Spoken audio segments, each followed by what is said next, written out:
తెలంగాణ ప్రభుత్వం కొత్తగా తీసుకొచ్చిన ఈవీ పాలసీతో వినియోగదారులకు ప్రయోజనం ఉంటుందన్నారు తయారీదారుడు.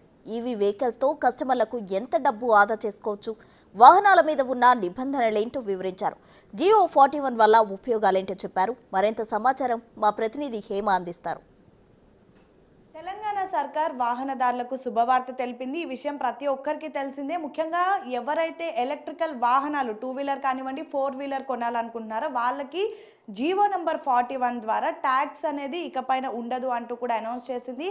దీనివల్ల ప్రస్తుతం ఏదైతే బిజినెస్ అనేది కూడా పెరుగుతుంది అంటూ ఇటు వినియోగదారులు భావిస్తున్నారు. అసలు గతంలో ఈ ఎలక్ట్రికల్ వెహికల్స్ పైన ఎటువంటి స్కీమ్స్ ఉండేవి, ప్రస్తుతం ఎలా ఉంటున్నాయి, మోరోవర్ ప్రస్తుతం తెలంగాణ సర్కార్ తీసుకొచ్చినటువంటి జియో నంబర్ 41 ద్వారా వినియోగదారులు కానివ్వండి లేదంటే కస్టమర్స్కి కానివ్వండి ఏ విధంగా బెనిఫిట్స్ ఉంటాయి, ఒక కార్ కొంటే ఈ ట్యాక్స్ ఎగ్జంప్షన్ వల్ల ఎంతవరకు కస్టమర్ డబ్బులను సేవ్ చేసుకోవచ్చు, ఇవన్నీ కూడా అడిగి తెలుసుకుందాం. ప్రస్తుతం మనతో పాటు వినియోగదారులు, ఈ ఎలక్ట్రికల్ వెహికల్కి సంబంధించినటువంటి వినియోగదారులు రాజేంద్రచారి గారు ఉన్నారు. ముఖ్యంగా హాయ్ అండి. రీసెంట్గా తెలంగాణ సర్కార్ ఒక జీవోని తీసుకొచ్చింది. ఎప్పుడైతే ఎలక్ట్రికల్ వాహనాలు చలామణి అయ్యాయో అప్పటి నుంచి సెంట్రల్ గవర్నమెంట్ కూడా అనేక స్కీమ్స్ తీసుకొచ్చింది. ప్రీవియస్ గవర్నమెంట్ కూడా కొన్ని స్కీమ్స్ తీసుకొచ్చింది. ప్రీవియస్ స్కీమ్స్ ఎలా ఉండేవి, ఇప్పుడు ఎలా ఉన్నాయి? అంటే ప్రీవియస్గా ఎలక్ట్రిక్ వెహికల్ ఇంట్రడ్యూస్ చేసినప్పుడు ట్యాక్స్ ఎగ్జంప్షన్ ఉండేది. అండ్ మధ్యలో and 1.5 year almost 1.5 year before మళ్ళీ ట్యాక్స్ ఇంప్లిమెంట్ చేశారు.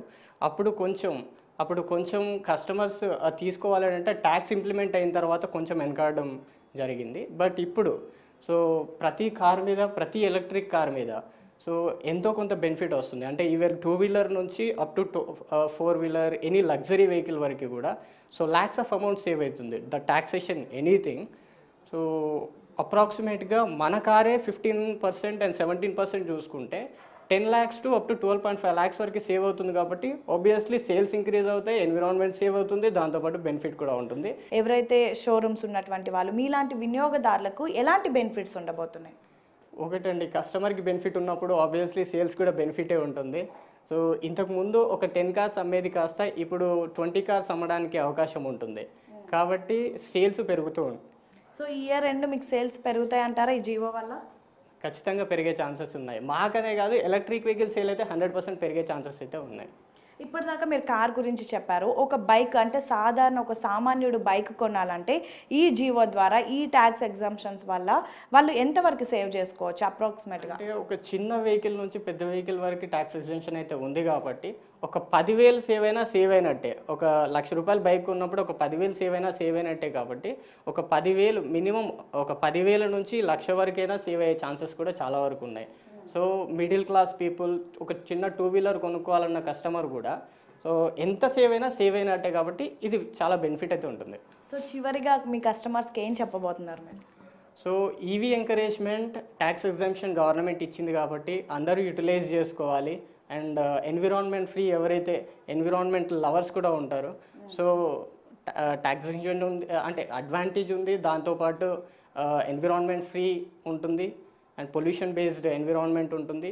దాంతోపాటు ఇప్పుడు ఇన్ఫ్రాస్ట్రక్చర్ కూడా డెవలప్ అవుతుంది. Next generation electric vehicle encouragement ఉంటుంది. కాబట్టి ఎలక్ట్రిక్ మీద కాన్సన్ట్రేట్ చేయాలి అనేసి గవర్నమెంట్ తీసుకొచ్చిన ఈ స్కీమ్ని మీరు వెల్కమ్ చేస్తున్నారా ఈ జియోని?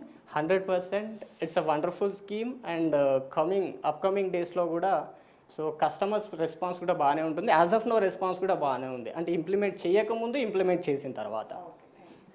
మొత్తానికి నవంబర్ 18, 2024 తెలంగాణ సర్కార్ ఒక జియోని తీసుకొచ్చింది, జియో నంబర్ 41. అది డిసెంబర్ 31, 2026 వరకు అమల్లో ఉండబోతుంది. ఇదేంటంటే నవంబర్ 19వ తారీఖు నుంచి ఎవరైతే electrical vehicle 2 wheeler 4 wheeler auto bus ఏది కొన్నా సరే వాళ్ళకి ట్యాక్స్ అనేది ఉండదు, ట్యాక్స్ ఎగ్జంప్షన్ ఉంటుంది అంటూ కూడా చెప్పారు. ఈ నేపథ్యంలో పెద్ద ఎత్తున అందరు కూడా ఎలక్ట్రికల్ వెహికల్స్ వైపు మగ్గు చూపిస్తూ ఉన్నారు. ముఖ్యంగా ఢిల్లీ లాంటి ప్రాంతంలో మనం ఎంతో పొల్యూషన్ని చూస్తున్నాము. అలాంటి పరిస్థితులు హైదరాబాద్లో రావద్దు అంటూ తెలంగాణ సర్కార్ ఈవీ వెహికల్స్ని ఎంకరేజ్ చేస్తూ ఈ డెసిజన్ తీసుకుంది. దీనివల్ల మాత్రం ఖచ్చితంగా కస్టమర్స్ బెనిఫిట్ అవుతారు అని అయితే ఎలక్ట్రిక్ షాప్కి సంబంధించినటువంటి ఓనర్స్ చెప్తున్నటువంటి పరిస్థితి. ఎందుకంటే ఇప్పుడు ఈ ట్యాక్స్ ఏదైతే ఉందో రిడక్షన్ వలన ఒక వెహికల్ కొంటే, ఫర్ ఎగ్జాంపుల్ 80 లక్షల ఒక లగ్జరీ కార్ కొంటే అందులో కస్టమర్ దాదాపు 10 నుంచి 15 లక్షల వరకు కూడా ట్యాక్స్ వల్ల సేవ్ చేసుకునేటటువంటి సిచ్యువేషన్ ఉంటుంది. ఇక సామాన్యుడు ఒక ఎలక్ట్రికల్ బైక్ కొనాలంటే ₹1 లక్ష ఉన్న బండిలో కేవలం 10,000 20,000 అన్న ఈ ట్యాక్స్ వల్ల మిగులుతుంది అంటున్నారు. సో మొత్తానికైతే ఒకవైపు కస్టమర్స్కి ఇది చాలా బెనిఫిట్ ఉంటుంది. అలాగే కస్టమర్స్ వచ్చి వెహికల్స్ తీసుకుంటే మాకు కూడా సేల్స్ పెరుగుతాయి అని అయితే వినియోగదారులు చెప్తున్నటువంటి పరిస్థితి. మొత్తానికైతే తెలంగాణ సర్కార్ తీసుకొచ్చినటువంటి ఎలక్ట్రికల్ వెహికల్ జీవో నంబర్ 41 పైన అయితే ప్రతి ఒక్కరు హర్షం వ్యక్తం చేస్తున్నటువంటి పరిస్థితి. Video journalist Lakshmi.